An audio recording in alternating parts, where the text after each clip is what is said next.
Hey, welcome back to another episode of Talent Tech Tips. Today we're going to be going over dynamic mapping of data in low code, specifically Appian.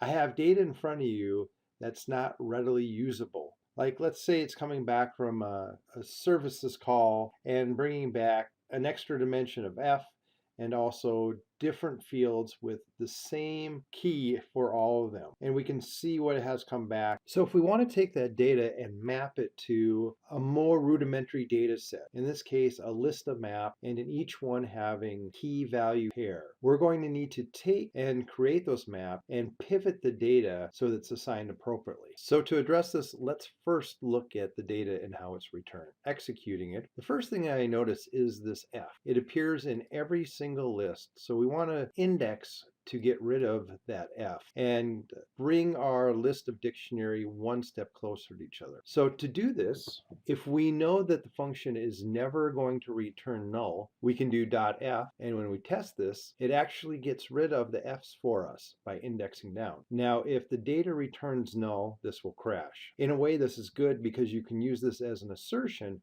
that that function shouldn't ever return a null. However, if you might have nulls, you'll have to do some kind of checking around it. So you can assign this using default value, or you can use the index function, which returns us the exact same result set. So let's assign this to a local variable, and let's just take the first element of it and see what that looks like as we print it out. So to pivot this data, we're going to have to take every one of these elements and access it. So by adding a .v, which we probably don't want to do because this will break if this is ever null, but for brevity's sake, we'll just do .v. Now we can see we have the list of 5 strings, and if we want to create a map, we can take a map and then we can create and assign this to be an element. So now we've been able to pivot the data and name it going to the map. And we can continue doing this for every single field. But the problem I have is this is static. We want to look at dynamic assignments of these fields so that we can pass it into a function or define it in a constant. So one of the only ways I know how to dynamically define fields within a map is to use the abang update function. So if we take the abang update, show you I have a constant with field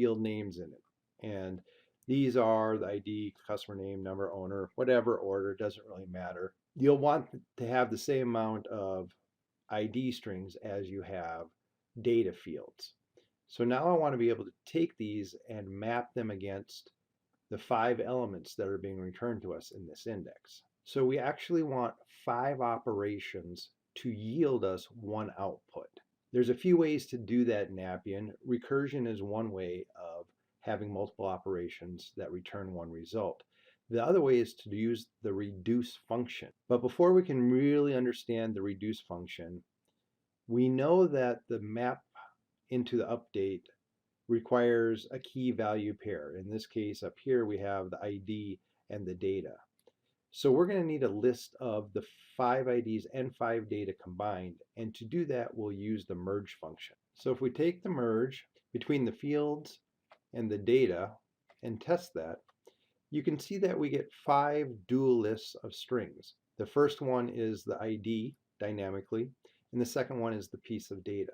Now that we have these, we can use this list to input the data into the reduce function. So to recap, if we test this particular statement, we're going to take the first field, the first element data, and update the map with it. But we need to do that 5 times over for the first, the second, the third, the fourth, and the 5th element in here. And if you try to use a for loop, you would actually get iterative content. You would get 5 outputs. And in this particular case, we want 1 output with all 5 in it. So we have to take this update, and we could do something fancy like this, where we double update loop. And now if we test the rule, you can see we're building this out. We have our second customer name, and we can do this again with the 3rd and the 4th. So if we build this out and look at it across all 5 fields, this is exactly what we want to see. However, you can agree that this is getting quite ugly, and it's not going to scale if we have data with 100 fields in it. So at this point, we're able to take the concepts that we learned about the merge and the update and combine them